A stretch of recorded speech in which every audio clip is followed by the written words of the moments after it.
In all seriousness, these New York Times, Washington Post, DNC websites, I mean, take a look at what they're really doing here. They are.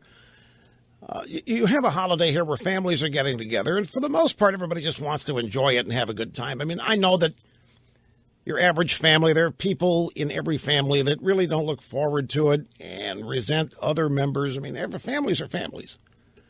But here you have the Democrat Party and its media allies actually helping people prepare for stress and battle and war and so forth.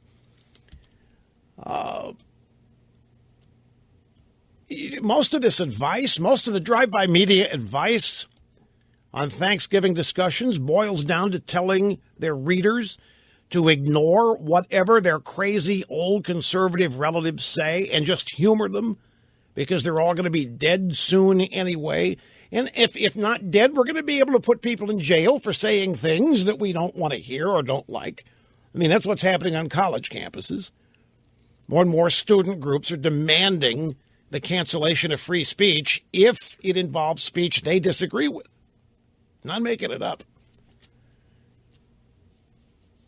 And in the meantime, most other people in the family are just showing up to have a good time, watch a little football, make as short a time of it as possible or as long a time of it, whatever. But these people are going to be showing up loaded for bear, ready to have arguments because everything in their life is oriented around all this.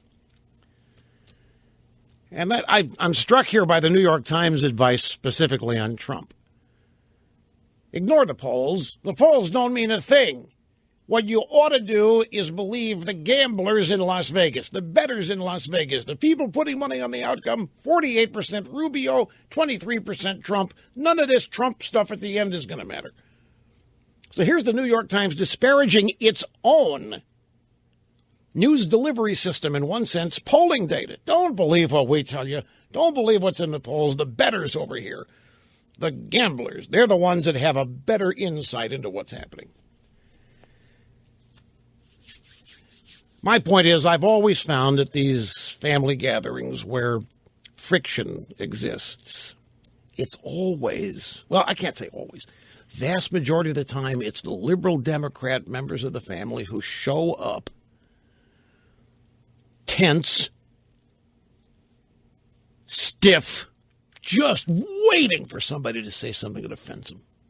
Just waiting and then launching or getting mad or calling people's names or what have, basically ruining the day for everybody.